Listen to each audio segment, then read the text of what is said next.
अब बता मुझे क्या कहना चाहते हो। फिर प्रारंभ करी वो सृष्टि रचना और बताया कि तुम काल के जाल में फंस गए प्यारी आत्मा।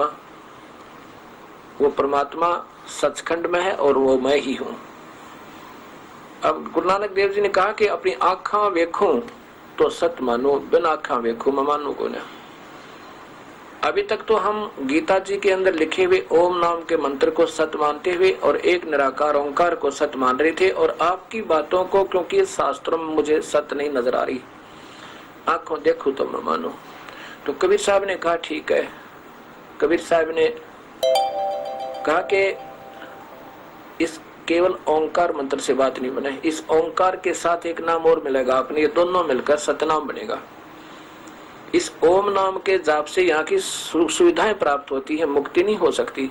स्वर्ग महास्वर्ग राजा प्रजा ये सब कुछ बनते रहोगे, इंद्र कुबेर ईश की पदवी तक भी प्राप्त कर सकते हो।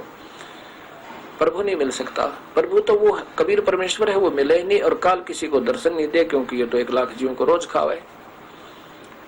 और इस ओंकार के साथ एक नाम और लगता है, ओम मंत्र के साथ एक नाम और लगता है, और उसके बाद एक मंत्र और मिलेगा। ये दोनों मिलकर यानी ओम का ओम मंत्र और एक और मंत्र जो परब्रह्म का है, ये दोनों मिलकर सतनाम कहलाते हैं। और सतनाम मिलेगा तो आपका यहाँ से छुटकारा होगा। सतनाम मिलने के बाद फिर एक सार नाम मिलेगा, और सार नाम प्राप्ति करके ही आप यहाँ से पार हो सकते हो। कबीर साहब ने कहा कि मैं आपको वो सचखंड दिखाता हूं। गुरु नानक देव जी की आत्मा को लेकर और सचखंड पहुंचे। नीचे ब्रह्मा विष्णु महेश ये सब दिखाए, जहां पर अच्छी भक्ति करने वाले संत पहुंचे हुए हैं। कोई राजा वहां पर, कोई इंद्र बना है, कोई कुछ बना है, वहां नरक में भोग रहे हैं, कोई मरने की तैयारी कर रहे हैं वहां पर हैं। जो स्वर्ग से जाने का जिनका समय पूरा हो गया, उनकी आंखों में आंसू पड़ रहे हैं, रो रहे हैं, देख रहे हैं कि अब मुझे नरक जाना होगा। ये सब कुछ व्यवस्था दिखा के फिर काल का वो स्थान दिखा जहाँ पर 1 लाख जीवों को ये काल भून कर खाता है।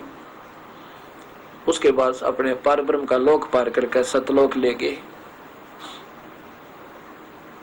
सचखंड में जाकर के गुरु नानक देव जी ने क्या देखा कि एक परमात्मा, वो पूर्ण पुरुष सतपुरुष, वो शब्द स्वरूपी राम, वो अकाल मूर्त तख्त के ऊपर बैठा, और इतना तेज जैसे एक रोमकूप में कि इतनी रोशनी के करोड़ सूर्य मिला दे, इतने पुल चंद खलोई, इतने ही चंद्रमा मिला दे, फिर उनकी मिली जुली जो रोशनी होवे वो भी एक रोमकूप के प्रकाश के सामने फीकी पड़ जा। इतना सुंदर तेजो में शरीर उस